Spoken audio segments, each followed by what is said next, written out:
자, 소프트웨어 공학 개론 강의의 오늘 주제는 요구 분석이라는 겁니다. 요구 분석. 그래서 오늘 주제는 딱 두 가지예요. 요구라는 게 뭔지, requirement. 그 다음에 요구를 어떻게 추출하는지, 그 두 가지가 제일 핵심입니다. 도메인 분석은 요구라는 걸 추출할 때 좀 응용 분야에 대한 지식을 우리가 잘 정리하고, 정리하는 걸 도메인 분석이라고 얘기합니다.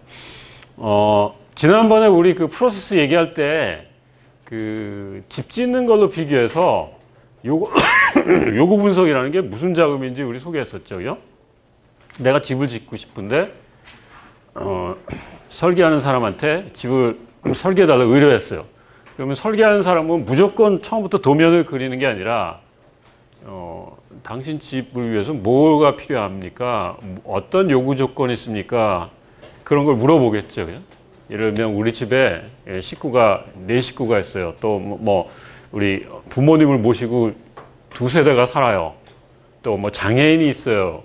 또 뭐 우리 집은 좀 밝게 해주세요. 또 뭐 요즘 에너지 절약이니까 에너지 절약이 우리 설계 안에 포함되면 좋겠어요. 라는 그런 요구를 찾아내고 그걸 잘 정리하는 단계가 분명히 필요합니다. 그러니까 우리 소프트웨어도 마찬가지죠. 소프트웨어 안에 어떤 요구를 담을 건지를 잘 찾아서 그걸 정리하는 단계를 우리가 요구 분석이라고 얘기합니다. 자, 여기 그림이 소프트웨어 쪽에서 굉장히 유명한 그림이에요. 이게 이제 어떤 유치원에서 뭐 우리 놀이터에다가 그네를 하나 나무에다 달기로 했는데 지금 맨 오른쪽 밑에 있는 거는 그 유치원 아이들은 이런 걸 원하는데 원장님은 예를 들어서 뭐 이렇게 생각하고 있다든지 그걸 얘기를 했는데 실제 프로젝트 요구할 때 어떤 뭐 명세라고 그럴까요? 그런 거에는 이렇게 그렸고 또 분석하는 사람은 이렇게 알아먹었고 또 프로그래머는 이렇게 알아먹었고 실제 우리가 구현할 때는 이렇게 했다. 그럼 완전히 요구사항을 잘못 전달한 거죠. 그죠? 잘못 추출하고. 이게 지금 뭐 사실 그네 만들 때 이럴 리는 없겠지만 실제 우리가 소프트웨어를 개발할 때 보면 이런 정도의 서로 말이 안 통해서 정확히 사용자가 원하는 걸 찾아내지 못하는 경우가 엄청 많습니다. 자, 그래서 요구 분석이라는 작업은 소프트웨어 개발할 때 굉장히 중요한 첫 단계인데요. 사용자가 뭘 원하는지를 이해하고 정리하는 작업입니다. 그러니까 우리가 소프트웨어를 새로 만든다. 그럴 때 사용자가 나중에 원하는 기능이 뭐고 뭘 담아야 될지 그런 걸 찾아내는 단계라고 할 수 있겠죠. 그죠?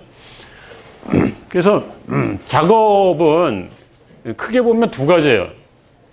요구를 찾아내고 그거를 잘 정리하는 거. 만약에 요구를 잘못 찾아내 가지고 그거를 수정하거나 또는 요구 필요 없는 거를 넣거나 아니면 필요한 건데 빠졌거나 이건 굉장히 파급 효과가 커요. 왜 클까요?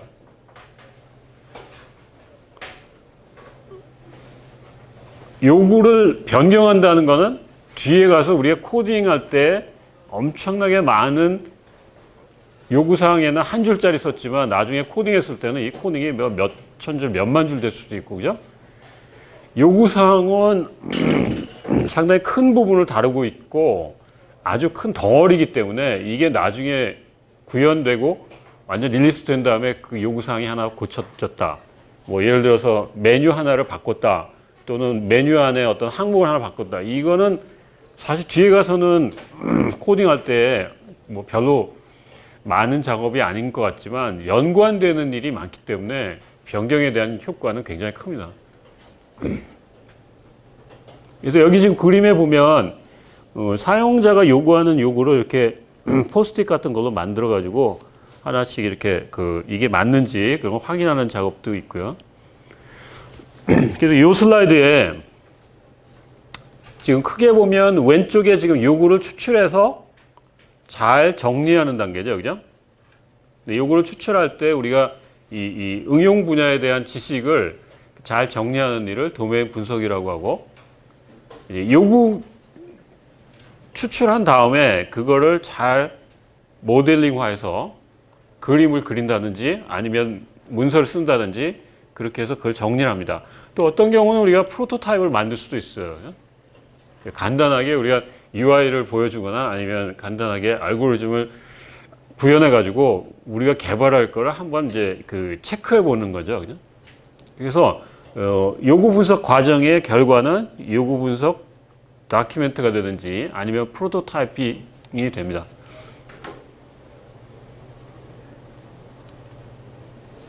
자, 그래서 요구 분석 작업이라는 건 이런 건데, 이제 첫 번째 그 주제로 요구라는 게 뭔지 봅시다.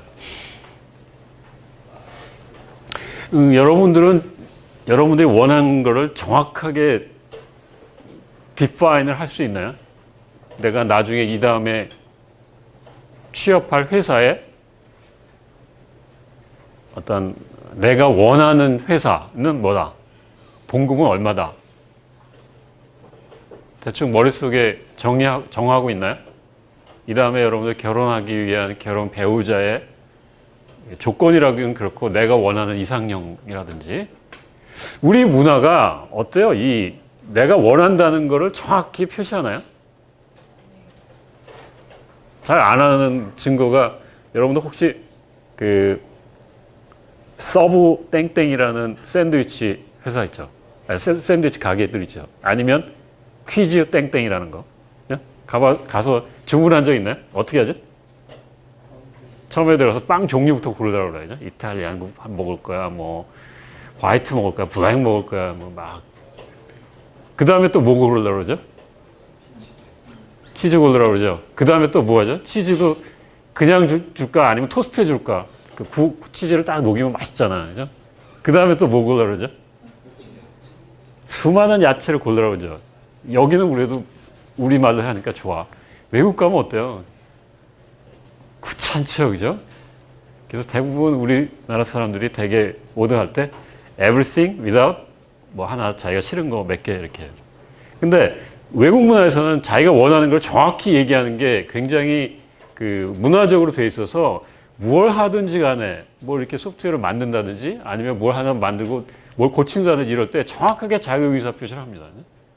그러니까 우리 문화가 이런 걸 잘 안 되기 때문에 나중에 여러분 IT 개발자로서 리퀘어먼트를 찾아내야 되는데 사용자가 시간 바빠요. 그냥 대충 알아서 해주세요. 라고 얘기하는 거에 속아 넘어갔다가는 나중에 피해는 여러분한테 개발자한테 다 옵니다. 그러니까 요구라는 거 엄청 중요해요. 그냥 뭘 원하는지를 정확하게 정의해서 그게 나중에 구현될 때 잘 반영돼야 나중에 서로 해피할 수 있습니다. 다른 그 오해가 없이. 자, 그래서 IT 쪽의 요구는 시스템이 제공해야 될 역량이라는 게 조금 그 어려운 말인데 시스템이 제공해야 될 어떤 능력 그런 거죠, 그죠? 그러니까 얘가 무슨 기능이 있고 얘가 어떤 능력이 있는지 그걸 이제 정의하자는 겁니다. 여러분들이 많이 썼던 유드림 같은 거 그런 거는 어떤 역량이 있죠? 소프트웨어에 어떤 기능이 있죠? 다 써봤잖아. 어떤 기능이 있어요? 수강 과목을 선택한다든지 수강 과목을 열람한다든지 또 수강한 거를 저장한다든지 수강을 신청하는 게 제일 중요하잖아요. 그죠? 그런 거예요. 뭐 시간표를 한번 본다든지 그죠? 그걸 인수한다든지 이런 것들이 소프트웨어가 가져야 될 기능들이라고 그러죠. 자, 외형적으로 나타나는 기능이나 성능. 내부적으로 사용자한테 나타내지 않는 거는 2단계에서 찾아내기가 되게 어려워요. 예를 들면 알파고 같은 거 여러분이 만든다. 이 알파고가 가지는 기능이 뭐가 있지?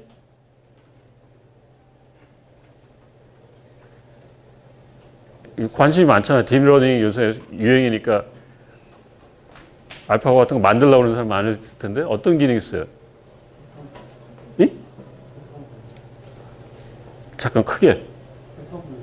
패턴 분석. 패턴 분석 같은 게 그런데 사용자 입장에서 패턴 분석이라는 게 눈에 보이는 기능입니까? 아니죠, 그죠? 그럼 눈에 보이는 기능은 뭐야? 바둑을 둔다? 그건 엄청 큰 기능인데 그걸 좀 잘라봐요. 왜 알파고 같은 거 두면 상대편이 뒀을 때 그 상대편이 둔 거를 입력하는 기능이 있어야 되잖아. 그쵸? 그죠? 그 다음에는 걔가 두는 기능이 있어야 되겠죠. 그죠? 지금 얘기한 패턴 분석이라는 건 걔가 알파고가 다음 무브를 할 때 그 밑에 보이지 않는 기능이에요. 근데 여기서는 뭘 찾는 거예요? 사용자한테 보이는 기능을 찾는 거라는 거죠. 그죠? 그래서 시스템의 외부로부터 차근차근 안쪽으로 들어가면 지금 뭐 패턴 매칭도 나왔지만 굉장히 많은 딥러닝의 작은 기능들이 있어요. 그렇게 해서 차근차근 마치 양파 껍질 벗겨나가듯이 내부에 있는 거로 들어가는 형태로 우리가 시스템을 알아가게 됩니다. 자, 여기 영어로 그림이 있는데 what you need. 이 중에 세 단어 중에 what이라는 게 제일 중요해요. 시스템에 무엇을 담을 거냐, 사용자가 무엇을 원하느냐, 무슨 기능, what function, what kind of function, and what type of 뭐 performance, 뭐 이런 얘기를 우리가 여기서 하게 됩니다.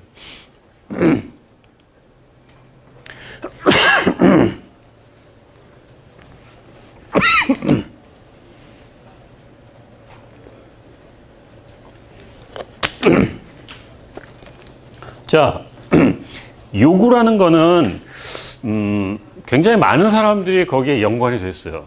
그러니까 여기 지금 그림으로 나와 있는 게 요구하고 연관이 되는 여러 사람인데 제일 많이 연관되어 있는 사람은 요 왼쪽에 있는 커스터머입니다. 커스터머. 나중에 이 사람이 개발된 소프트웨어를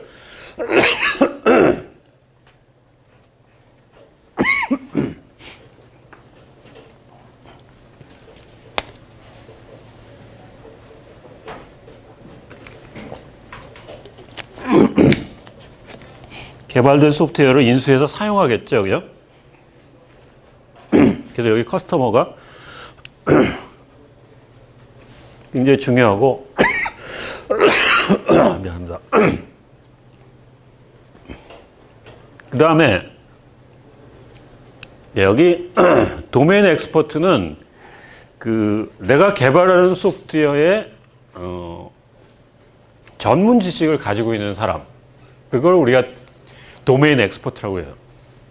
예를 들면 여러분들이 SI 업체에 취업이 됐다 그래. 뭐 SDS나 LG CNS나 뭐 그런 SI 업체에 취업돼서 여러분들이 혹시 계열사에 어떤 뭐 보험회사에 여러분들이 어떤 일을 소프트웨어로 만들기 위해서 이제 팀으로 구성됐다고 그래요. 그러면 뭐 이미 알고 있는 사람도 있겠지만 그 전문 영역에 대한, 예를 들면 보험에 관한 여러 가지 약관이나 뭐 보험 그 규칙이라든지 또 뭐 보험이 어떻게 구입되고 어떻게 나중에 보험료를 지급하고 이런 여러 가지 업무 프로세스는 잘 모르겠죠. 그죠?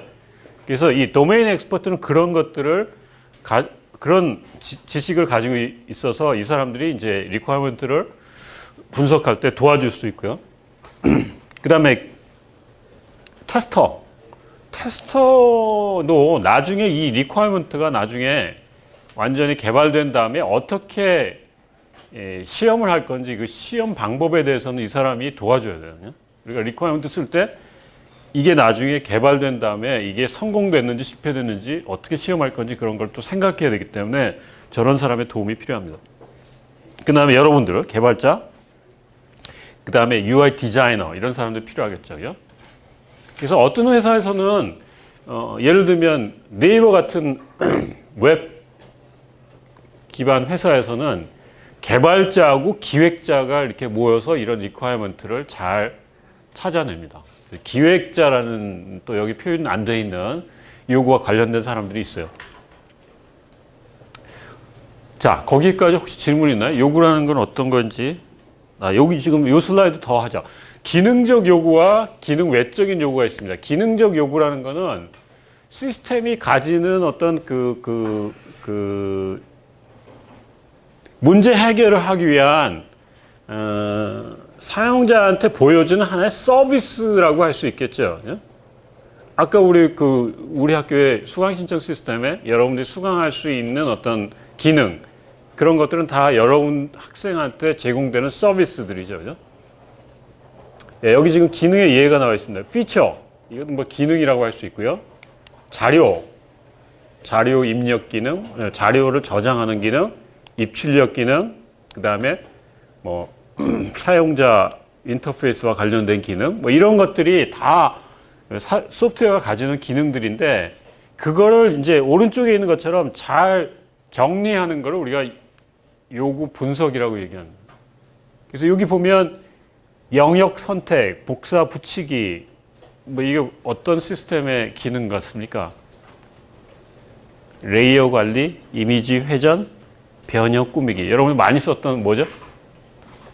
그래픽 에디터죠? 그래픽 에디터에 있는 기능들을 찾아냈고, 여기 보면 영역 선택할 때 이동, 뭐 사각형 선택, 뭐 이런 것들이 쭉 나와 있고, 그 다음에 그거를 지금 설명한 걸로 나와 있고, 여기는 이제 메뉴에 그 기능이 어느 메뉴를 누르면 나온다는 게 있는데, 이렇게 자세히 안 해도 제일 중요한 건 뭐냐면 이런 큰 기능의 덩어리를 처음에 잘라내는 게 제일 중요해요. 그죠?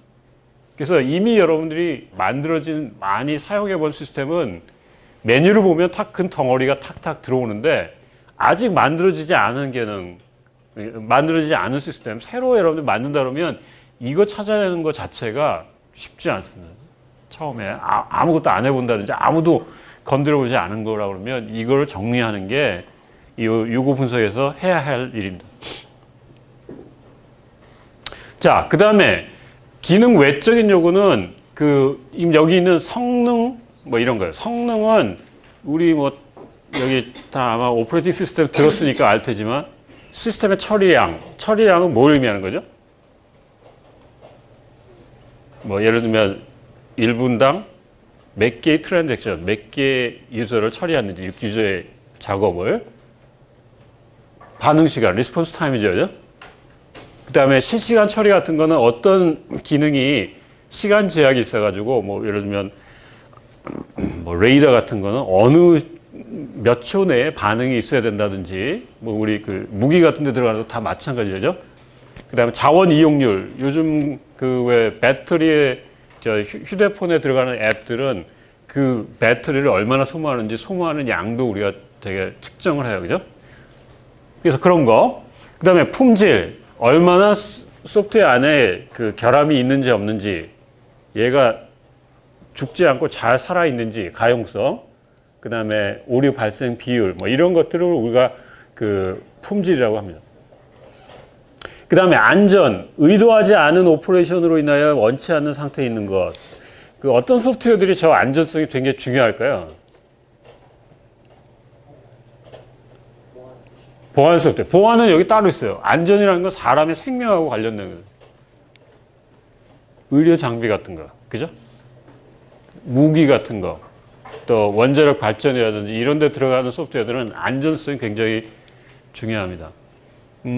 소프트웨어 만드는 역사상 보면 의료 장비 중에 암 치료를 하기 위한 방사선 쇠는 그런 의료기에 소프트웨어가 잘못 결함이 있어가지고 암 환자를 이게 방사선을 어느 정도 쏘야 되는데 너무 매뉴얼 모드에서 너무 많은 방사선을 쬐가지고 예전에 뭐 문제가 된 적이 있습니다. 그 다음에 보안, 악의적인 공격으로부터 보호할 수 있는, 이건 굉장히 요즘 중요하죠, 그죠? 요즘 해킹이 많이 이루어지기 때문에 거기에서부터 잘 견딜 수 있는 능력, 그 다음에 사용자 인터페이스, UI, UX에 대한 것도 굉장히 중요한 기능 외적인 요구 조건입니다. 그래서 이런 요구가 시스템이 그런 요구를 잘 감당해야지, 이런 성능에 대한 요구 특히 그걸 잘 감당 못하면 여기 있는 이 그림처럼 시스템이 낮아버리죠. 그죠? 우리 그런 용량이 잘 안 돼가지고 시스템이 유저가 많으면 그냥 죽어버리는 시스템들 많이 있는데, 이런 것들이 다 기능 외적인 요구 조건입니다.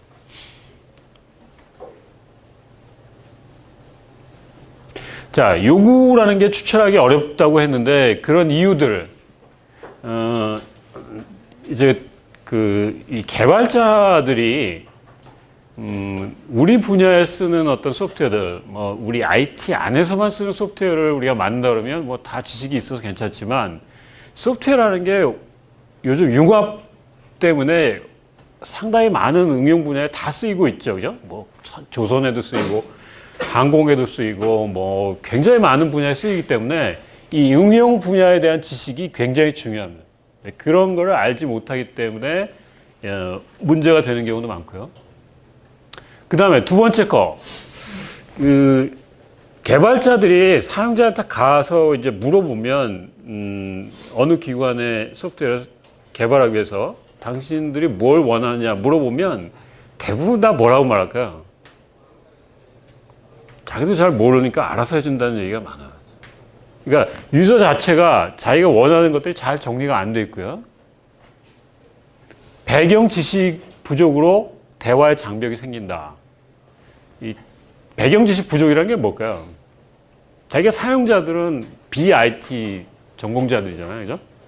우리는 IT 전공자들. 대개 우리가 요구 조건 얘기할 때, 뭐 이런 메뉴에 뭘 써서 이렇게 전문 용어를 막 얘기하면 유저는 그때부터 못 알아듣기 시작하고 또 사용자는 자기네 응용 분야의 어떤 지식들, 그런 거 위주로 얘기하기 때문에 이 서로 어떤 배경 지식이 달라서 대화가 안 되는 경우가 상당히 많습니다.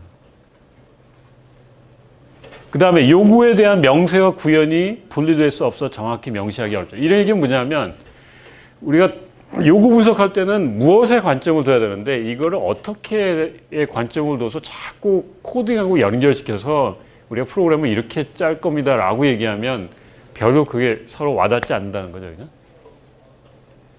그 다음에 이것도 제일 큰 문제예요. 과소평가하는 경우가 굉장히 많다. 대충 뭐 요구 분석 단계는 그냥 문서로 우리가 그냥 지나가는 통과 의뢰니까 나중에 우리가 프로그램 할 때 더 정확히 하면 돼 라고 요구 분석에서 대충 하고 넘어가는 경우에 그런 일이 많이 생기고요. 그 다음에 특히 이거 비기능적인 요구, 그냥 기능적인 건 우리가 눈에 보이니까 잘하지만 기능 외적인 거, 우리 이번에 소프트웨어 만들 때 얘에 대한 리스폰스는 적어도 얼만큼 돼야 돼, 또 유저는 몇 명 정도 사용할 수 있어야 돼 라는 거를 예상하지 않고 개발하는 경우가 굉장히 많습니다. 그 다음에 마지막 이거, 내가 이건 들은 얘기인데요. 그 휴대폰 만드는 회사에서 처음에 모델을 기획하고 시작했을 때 하고 뭐 3, 4개월 지나가지고 그 휴대폰이 완성된 후에는 리퀘어먼트가 적어도 30% 이상은 바뀐대요. 그러니까 미리 여러분들 요구를 추출할 때 그런 걸 감안해서 요구에 대한 어떤 변경 이런 것들에 대해서 잘 이해하고 있어야 되겠죠. 그죠? 자, 그래서 요구라는 걸 우리가 지금 소프트웨어 쪽의 요구라는 게 뭔지를 우리가 지금 공부했고요. 이제 두 번째 토픽은 그럼 요구를 어떻게 우리가 찾아낼 수 있는지 그 얘기를 좀 하겠습니다. 우선 요구를 추출할 때는 크게 보면 이제 그 응용 분야에 대한 전반적인 지식을 가지고 그거에 대한 정보를 찾아내는 게 필요하고요. 그 다음에 그거를 잘 정리하는 단계가 필요해요. 그래서 앞에 응용에 대한 정보 출처 파악하고 정보를 취합하는 거, 이걸 우리가 조금 어려운 말로 도메인 분석이라고 얘기합니다. 뒤에 가서 우리 도메인 분석은 얘기할게요. 그 다음에 요구에 대한 또는 어떤 성능에 대한 제한 사항들, 비기능에 대한 요구 사항을 잘 정의하는 거를 우리가 요구 분석서라고 얘기하는데, 이제 어떻게 추출하는지 그 추출하는 여러 가지 방법을 소개하기로 하죠. 그 전에 이게 요구를 찾아내면 뭐 예를 들어서 우리 이번 시스템에 지금 10가지 찾아냈다. 그럼 10가지가 다 필요할까요? 물론 다 필요한 경우도 있죠. 근데 자세히 들여다보면 어떤 거는 시스템에서 굉장히 빠지면 안 될 것들. 지금 여기 쇼스토퍼. 얘가 빠지면 시스템은 여기 있는 것처럼 나중에 이 시스템을 사용하는 사람이 억셉트를 안 할 거야.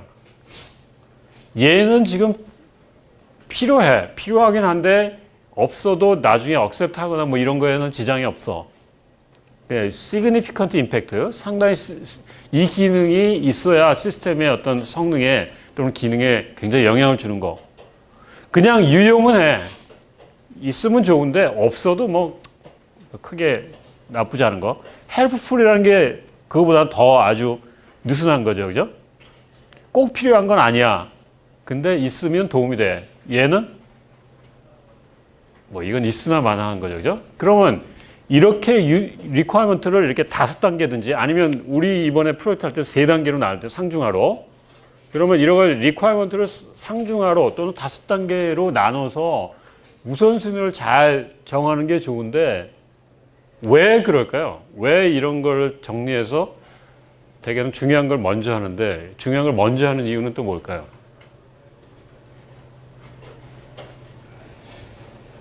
만약에 우리가 돈이 이 정도밖에 없어. 그리고 인원이 이 정도밖에 없어. 그러면 우선순위가 높은 것부터 자를 수 있잖아요. 그죠? 그리고 아주 규모가 큰 시스템인 경우에 이 중에 중요한 걸 먼저 해서 안 되면 거기서 커트하는 게 좋지. 중요하지 않은 것들 먼저 하다가 이해가 안 되면 나중에 돈을 엄청 많이 들였는데 실패로 끝나잖아요. 그죠? 그래서 항상 우선순위가 높은 걸 먼저 하는데 우선순위를 정해서 우리가 조금씩 해나가는 그런 점증적인 방법이 굉장히 중요합니다. 자, 요구 정보를 추출할 수 있는 그런 그 출처, 고객을 만나는 거, 고객한테 많은 정보가 들어가 있어요. 나중에 여러분들 SI 업체 가서, 우리, 이제, 당신, 우리 고객사에 그 소프트웨어를 만들어주는데 그 고객사에 있는 그 시스템을 담당하는 부서에 좀 연륜이 쌓인 사람들, 그런 사람들이 제일 그 시스템에 대해 잘 알고 있겠죠. 그죠?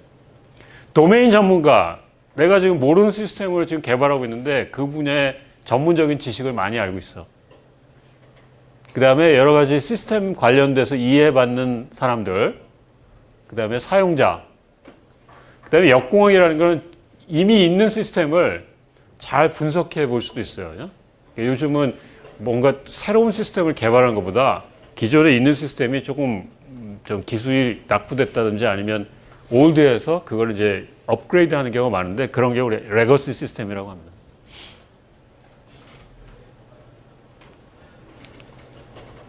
자, 이제 정보 수집 방법. 여기 있는 방법들 이외에도 뭐 있을 수 있는데 고객한테 발표해 달라고 그러는 건 굉장히 간편한 방법이죠. 내가 고객사 소프트웨어를 만드는데 처음 들어가서 내가 잘 모르니까 조사하기 전에 당신들이 생각하는 새로운 시스템에 대한 비전이 뭡니까? 또 뭐 리퀘어먼트가 뭐가 필요합니까? 라는 거를 한번 준비해서 발표를 시키는 방법이 있고요. 그 다음에 뭐 그 회사의 어떤 그 매뉴얼이라든지 아니면 어떤 양식을 쓰고 있다든지 그런 걸 조사하거나 또는 설문을 하거나 인터뷰하거나 회의하거나 그 다음에 이 사용 사례라는 게 이번 학기에 우리가 해볼 건데요. 요거는 우리가 다음 주에 요 유스 케이스에 대해서 자세히 우리가 다루겠고 오늘 뒤에서 조금 그 내용이 들어가 있습니다. 네, 여기 지금 그림은 하나하나씩 여러분들 매치되죠? 얘는 인터뷰고, 그죠? 여기는 발표하는 거겠고, 그 다음에 문서 보는 거. 얘가 지금 그 업무 프로세스, 업무 절차를 나타낸 그림이에요. 뒤에 이제 좀 나오는데, 이거는 설문지고, 이건 회의하는 거고, 하나하나씩 좀 자세히 봅시다. 예, 우리가 요구 분석을 처음에 하는데, 어떤 건지 우리가 좀 큰 그림을 알고 자세하게 들어가면 더 좋겠죠. 그죠? 그래서 큰 그림을 그리기 위해서 시스템에 대한 개념을 잡기에는 이 고객의 발표가 굉장히 좋아요. 그러니까 그 고객의 업무를 잘 알고 있는 어떤 책임자나 관리자한테 뭐 정리해가지고 좀 발표를 해주세요. 이번에 우리가 개발하는 이 소프트웨어 관련된 업무라든지 아니면 필요한 기능이라든지 그래서 발표가 끝난 다음에는 개발자 입장에서 내가 이해 안 되는 부분이라든지 그런 것들을 좀 질문을 하고 그다음에 여기 지금 구현과 관련된 토의는 배제. 이거는 뭘까요? 이 단계에서는 우리가 뭘 생각하는 거냐면 시스템에 무슨 기능을 담을 건지 생각하니까 그걸 어떻게 구현할 건지 이것까지 얘기하면 너무 앞서가고 너무 설계 쪽으로 많이 가는 거죠. 그죠? 이걸 토론하다 보면 시간이 없어요. 그죠? 그러니까 이 단계에서는 무엇을 담을 건지 무슨 기능이 필요한지 여기까지만 하면 됩니다. 그래서 발표 내용을 우리가 같이 공유하고 그다음에 이게 너무 길게 하는 것도 우리가 회의에 별로 효과적이지 않아요. 그죠? 문헌조사. 업무 문서나 양식을 조사하는 거는. 업무 문서라는 게 뭘까요? 뭐 은행에 갔어. 은행에 갔더니 예전에 뭐 사용하고 있던 어떤 장부들 있잖아요. 그죠? 양식들. 그 다음에 어느 회사는 아마 자기가 어떻게 업무를 해야 되는지 업무 절차를 잘 정리해 놓은 게 있을 거예요. 그죠? 네, 그런 것들을 우리가 찾아보면 그 업무를 잘 이해해서 그걸 자동화할 수 있습니다. 표준이 있다든지 정책이 있다든지 이런 것도 관련이 될 수 있으니까 이런 것도 우리가 잘 파악해 보고요. 그 다음에 유사한 시스템, 유사한 프로젝트에 대한 문헌이 있다 그러면 그걸 조사하는 것도 굉장히 좋은 방법이겠죠. 그죠? 자, 여기 있는 게 업무 절차예요. 지금 여기 보니까 고객이라는 거, 그 다음에 이 판매 쪽에서 하는 일, 그 다음에 여기는 지금 그 판매를, 뭐, 내가 주문을 냈을 때 그 주문된 거를 결제를 한다든지 아니면 뭐, 인보이스를 준다든지, 그 다음에 여기는 뭐, 그 주문 받은 거를 이제 그 재고가 있는지 확인해서 그거를 이제 뭐 발송하기 위해서 정리한다든지 그래서 각각 부서가 여기 이렇게 표현되어 있고 각 부서가 할 일들이 여기 있는 거죠. 그죠? 그리고 각각 업무의 흐름이 어떻게 돌아가는지를 알고 있는 거예요. 보여주는 거예요. 그죠? 그래서 이걸 우리가 비즈니스 프로세스라고 합니다. 업무 프로세스. 그래서 우리 학교에도 팀별로 업무 프로세스가 어떻게 돌아가는지 여러분들 휴학 처리를 하면 휴학이 시스템상으로 어떻게 처리되는지 다 업무 프로세스가 있어요. 그죠? 그래서 우리가 시스템을 개발할 때는 제일 먼저 이거를 우리가 파악하는 게 중요합니다. 그 다음에 설문. 설문은 뭐죠? 설문은 많이 해봤죠? 설문이라는 게 뭡니까? 질문서를 작성하는 거죠. 그죠? 그래서 여러분들이 인터넷으로 하든 아니면 종이에다가 설문서를 작성해가지고 배포하던. 설문의 목적은 뭐죠? 사용자가 시스템에 어떤 요구가 있는지, 뭘 바라는지를 찾아내기 위한 거예요. 그죠? 그래서 예전에 우리 학교에서도 그 뭐 소프트웨어 개발할 때, 유드림 같은 개발할 때 학생들한테 인터넷으로 해가지고 쫙 설문지 이렇게 쫙 돌려가지고 그 어떤 요구를 취합했을 거예요. 그래서 이해 당사자들의 의사결정 과정에 포함되는데 사용자들이 뭘 원하는지 감춰진 정보를 얻기 위해서 합니다. 그 다음에 이 설문할 때 굉장히 중요한 요소 뭘까요? 설문이라는 것은 상당히 많은 사람들의 의견을 취합하기 위해서 할 때 쓰겠죠. 그죠? 그 다음에 중요한 거는 질문을 잘 작성하는 게 중요해요. 여러분들 설문, 마케팅 설문 많이 해봤나요? 어떤 거는 해도 끝이 없이 그냥 해도 50%가 안 넘어가는 설문 엄청 많은데 질문을 길면 길수록 문항이 많으면 많을수록 설문지의 그 취합률은 떨어집니다. 대개 우리 조사해 보면 취합률이 10% 넘어가는 조사가 그렇게 많지 않아요. 뭐 커피 응모권 그런 거 걸어도 사람들이 잘 관심 있는 거 이외에는 잘 안 해요. 그래서 설문지는 불특정 다수의 좀 깊은 의견이 아니라 광범위한 얇은 의견 그거를 들을 때 이 설문을 쓰고요. 인터뷰는 직접 가서 대면으로 질문하는 거죠, 그죠? 그래서 제일 시스템에 대해서 많이 알고 있는 유저한테 가서 미리 새로운 시스템에 대해서 들어가야 될 기능이 뭡니까? 몇 명 정도 사용할 것 같아요. 그리고 이 다음에 이 시스템이 만들었을 때 어떤 기능이 있으면 좋을 것 같아요. 비전이 뭐예요? 뭐 이런 것들을 이제 물어보는 거죠. 그죠?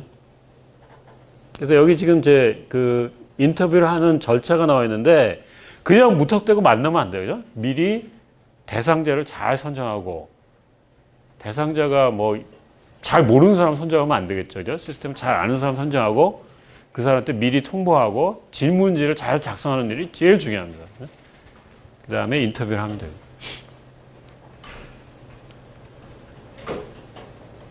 예, 그 다음에 예, 반드시 포함되어야 될 진물들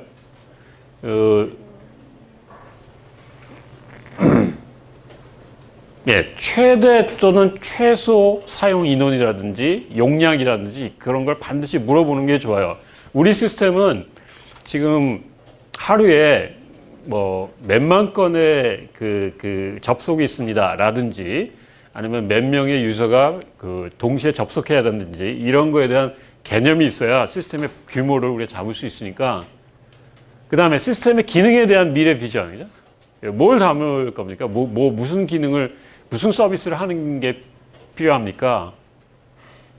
그 다음에 문제에 대한 최소한의 솔루션. 사용자가 어떤 경우는 그 어떤 그 문제 해결 방법을 아는 경우도 있어요. 상당히 드물지만. 그래서 그런 걸 좀 물어볼 수도 있고요. 그 다음에 질문을 했는데 막혔다. 질문에 대한 대답이 누가 다른 사람이 더 잘 알고 있을 것 같다. 그러면 그 정보원, 다른 사람들이 누군지를 물어볼 수도 있고. 그 다음에 우리가 인터뷰할 때 그림을 그려가면서 이야기하는 게 훨씬 좋아요. 그러니까 뭐 UI 같은 것도 그렇고요. 그 다음에 뭐 전체적인 어떤 아키텍처의 구성 같은 것도 얘기할 수 있는데 뭐 서버가 몇 개가 되고 부서가 몇 개가 되고 뭐 이런 걸 그림으로 그리는 게 훨씬 더 효과적이에요. 자, 인터뷰는 어떤 때 쓸까요? 깊이 있는 요구를 찾아내고 싶을 때. 그죠? 인터뷰는 우리가 사실 설문을 길게 해서 깊이 있는 리퀘어먼트 찾기가 어렵잖아요. 그죠? 그래서 이거는 깊이 있는 거를 찾기 위해서. 그러나 시간은 많이 들겠죠. 그죠? 직접 만나야 되고 그러니까 그 범위는 좁지만 깊이 있는 요구를 받아들이기 좋습니다. 그 다음에 회의도 할 수 있겠죠. 그죠? 회의. 그러니까 리퀘어먼트에서 수많은 아이디어를 찾아내기 위한 회의인데 이 브레인스토밍이라는 회의는 조금 우리가 일반적으로 얘기하는 회의하고 조금 방법이 다른데요. 이거는 목적이 아이디어를 낼 목적으로 여러 명이 하는 회의입니다. 그래서 어떻게 하냐면 여기 지금 그림에 나와 있는데 이 참여한 사람들이 새로운 시스템에 대해서 내가 담고 싶은 어떤 기능 또는 아이디어 또는 성능 이런 것들을 종이에다가 종이 하나, 예를 들면 포스트잇 같은 게 굉장히 좋은데요. 종이 하나에 써. 그 다음에 내가 쓴 거를 여기다가 쌓아놔. 그럼 여기 쌓아놓은 거를 이 사람이 봐. 왜 볼까요? 중복된 거를 또 내면은 별로 효과적이지 않잖아요. 그죠? 그러니까 다른 사람이 이미 낸 아이디어는 내가 내지 말고 다른 사람이 내지 않은 아이디어를 거기다가 써가지고 이렇게 돌려봅니다. 몇 번. 그러면 여기 있는 아이디어 중에 어떤 거는 이제 아이디어를 한 장에 하나만 쓰는 거예요. 그래서 그거를 몇 번 반복한 다음에 이제 같이 이제 여기 뭐 포스트잇 같은 걸 쓰면 여기다 붙일 수 있겠죠, 그죠? 그래서 붙여놓고 이 중에 뭐 우선순위가 높은 거라든지 낮은 거라든지 또는 이거를 우리가 채택하는 게 좋겠다든지 안 하겠다든지 이런 거를 얘기하는 게 바로 브레인스토밍 회의입니다. 근데 여기서는 해서는 안 될 게 있어요. 뭐예요? 토론을 유도하는 거. 그죠? 토론 유도. 이게 좋은 거냐 나쁜 거냐 이렇게 자꾸 그런 식으로 하다 보면 아이디어를 내는 거에는 포커스가 좀 희미해져서 여기서는 우리가 새 시스템을 만들 때 여러 가지 새로운 기능에 대한 아이디어를 쏟아놓는 그런 형태로 합니다. 그 다음에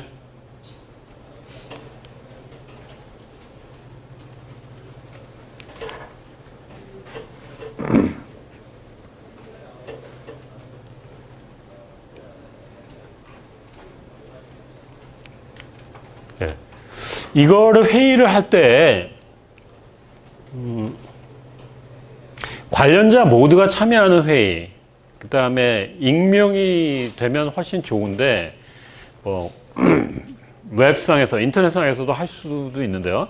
대개 회사에 가면 회의할 때 분위기가 직급 때문에 우리가 이제 수직 문화가 강해서 직급에 따라서 이게 좀 그 회의가 그 내는 의견이 좀 달라져요. 그러니까 직급이 낮은 사람이 내면 뭐 좀 무시당한다든지 또는 내가 아이디어를 내면 그럼 네가 해봐라든지 이렇게 얘기하면 회의의 내용이 효과적이지 않습니다.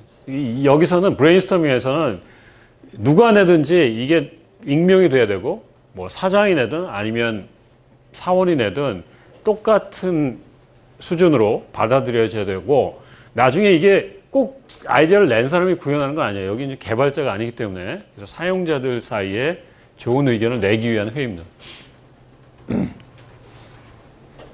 네, 그 다음에 프로토타이핑. 이거는 지난번에 우리 프로토타이핑 모델 얘기할 때 소개했었죠. 그죠? 그러니까 리퀘어먼트를 실제 만들어 보는 거예요. 그죠? 완벽하게 만들어 보는 건 아니고 일부 UI를 만든다든지 아니면 알고리즘을 본다든지 그죠?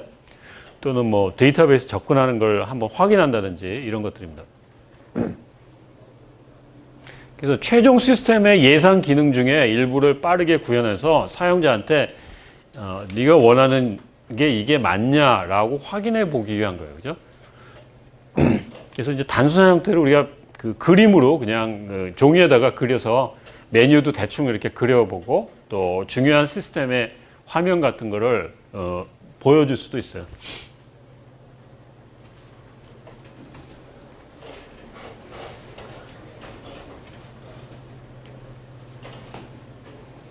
예, 그 다음에 마지막으로 requirement를 추출하는 방법 중에 use case라는 걸 우리가 사용하는데요.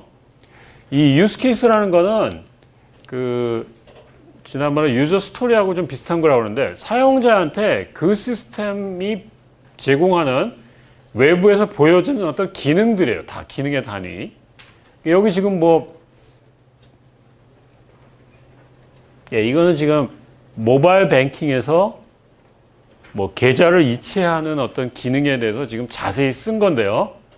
그래서 여기 지금 기본 흐름이 있고 대안 흐름이 있고 이건 뭐냐면 사용자하고 계좌 이체라는 시스템하고 어떻게 대화하는지 그 다이얼로그를 쭉 써놓은 겁니다.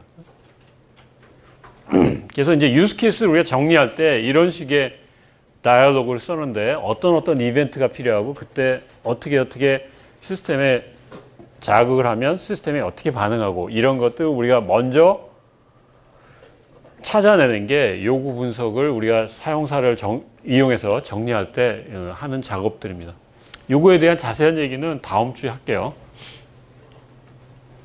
네, 그 다음에 유스 케이스하고 상당히 유사한 게 유저 스토리라는 게 있어요. 유저 스토리는 유스 케이스보다는 굉장히 간략해요.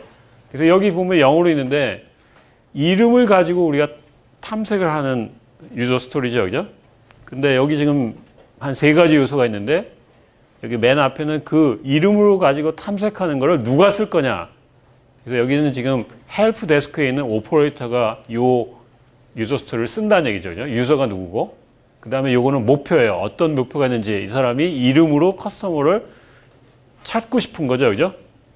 그래서 이 기능을 가지고 어떤 목적이 있는지 그거는 맨 밑에 있는 것처럼 리스폰스 타임 안에 그 first name하고 last name을 찾기 위한 목적이 있는 겁니다.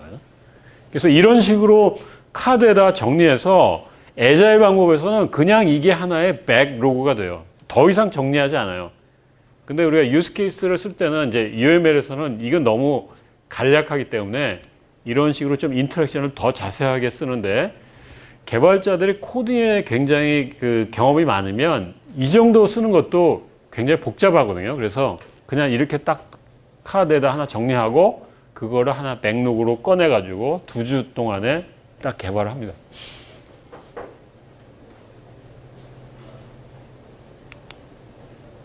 자, 거기까지 혹시 질문 있나요?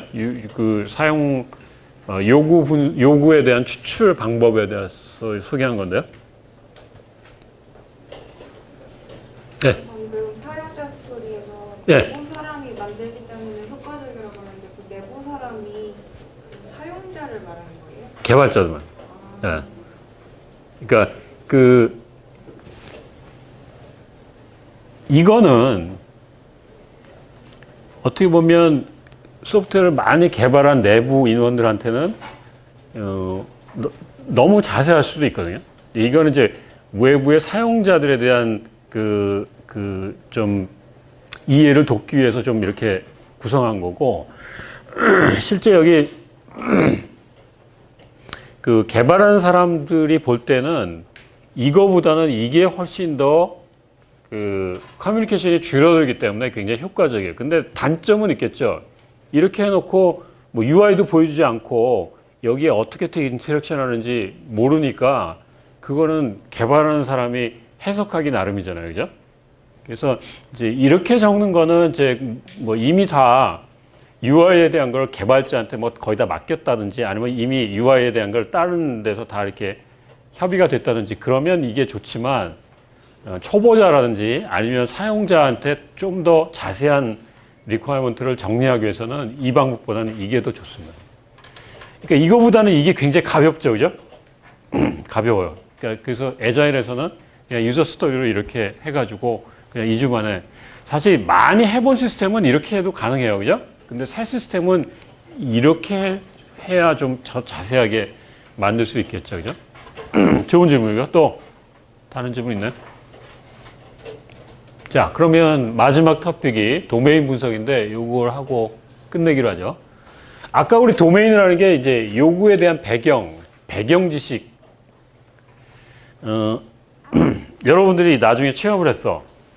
근데 우리 회사는 우리나라에 좋은 의료기관들이 많은데 종합병원이 엄청나게 많은 그 정보 시스템을 쓰고 있죠. 그죠? 소프트웨어를.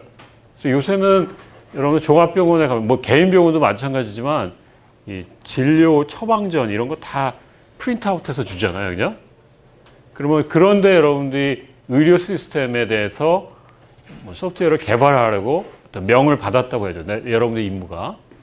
그러면 의료계통에 대한 전문적인 지식, 그거를 잘 정리하는 단계가 필요해요. 왜냐하면 개발자들한테는 그게 굉장히 생소하고 혹시 의료계통의 사람들은 돼 있지만 의료계통에 있는 사람하고 우리 IT 쪽에 이해하고 다를 수가 있기 때문에 그걸 잘 정리하는 게 굉장히 좋다는 얘기죠. 그죠? 그걸 정리하는 과정에 또 소프트웨어 내부 안에서 우리가 필요한 어떤 그 덩어리들을 찾아낼 수 있기 때문에 그래요. 그래서 어떤 비즈니스 룰이라는 건 업무 규칙이죠. 그죠? 예를 들면 의료계통의 업무 규칙 뭐가 있을까요?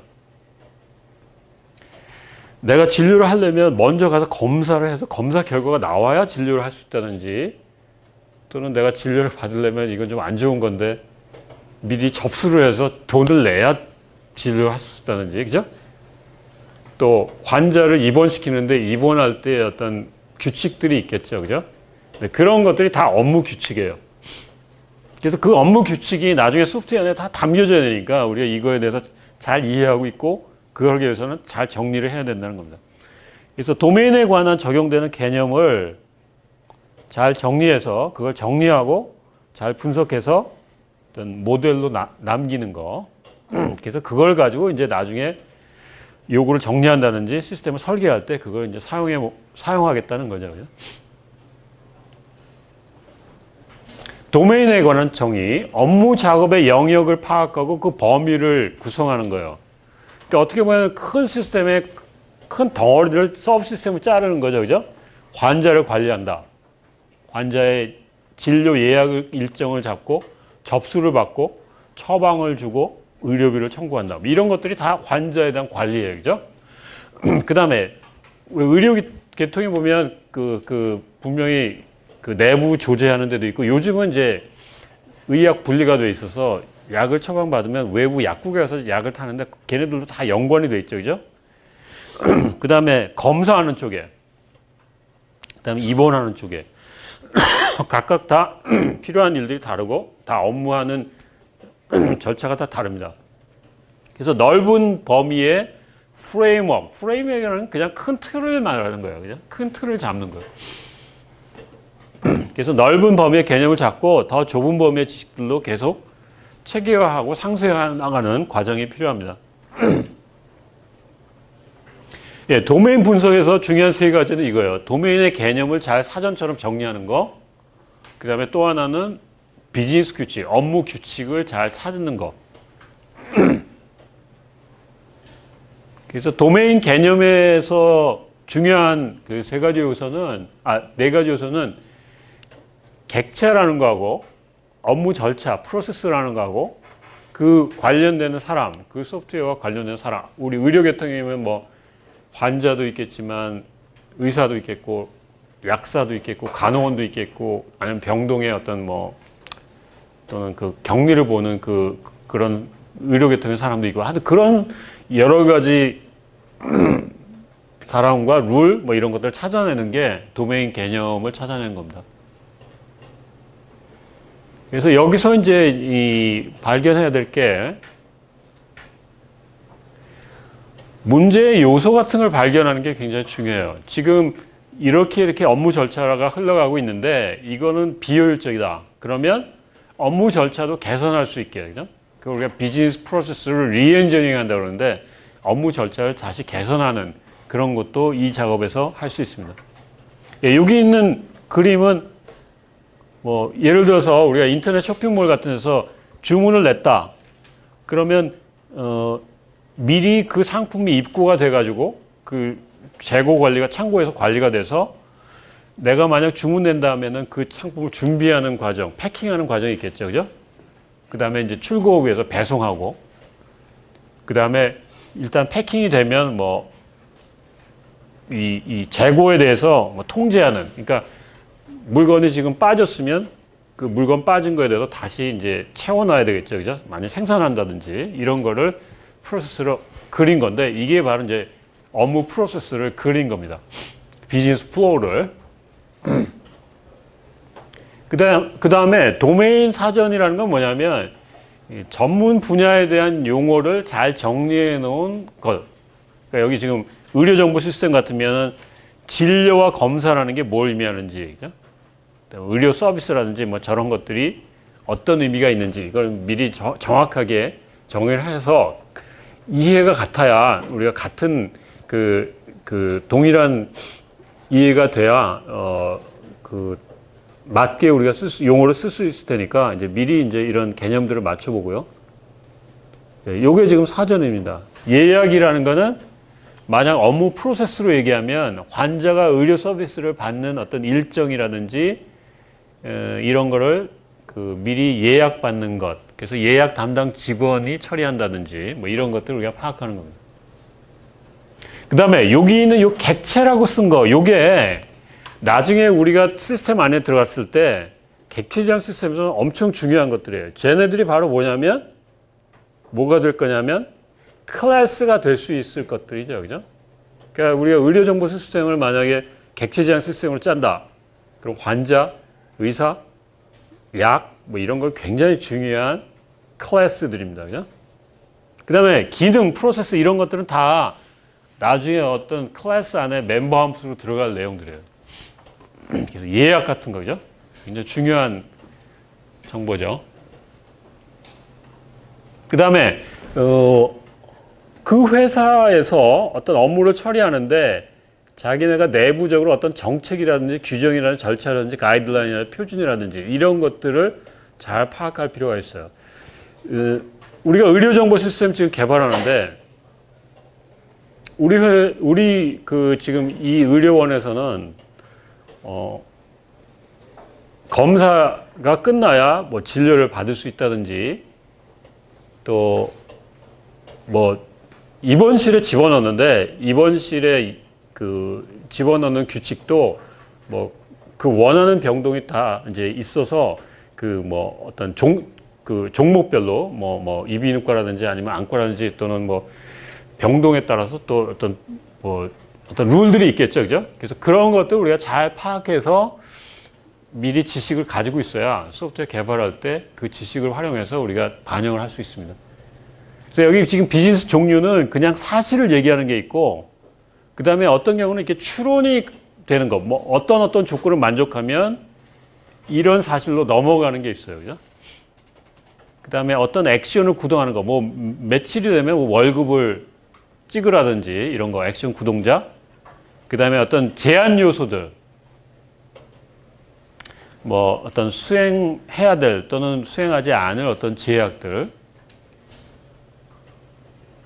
뭐 아직 접수를 하지 않은 환자는 진료를 받지 않는다든지, 그죠? 진료 리스트에 올라가지 않는다든지 이런 것들이 하나 제약이 되겠죠, 그죠? 그 다음에 이제 공식이나 알고리즘, 뭐 우리 그 의료비를 계산하는데 의료비는 뭐 그 보험에서 얼마 내고 환자가 얼마 내고, 그죠? 그거에 대한 비율이 있는데 그런 계산 공식이나 알고리즘 이런 게 미리 파악이 돼야 됩니다. 그래서 여기 뭐 의료 시스템에 대한 규칙들이 있는데 여러분이 한번 이거 보고요.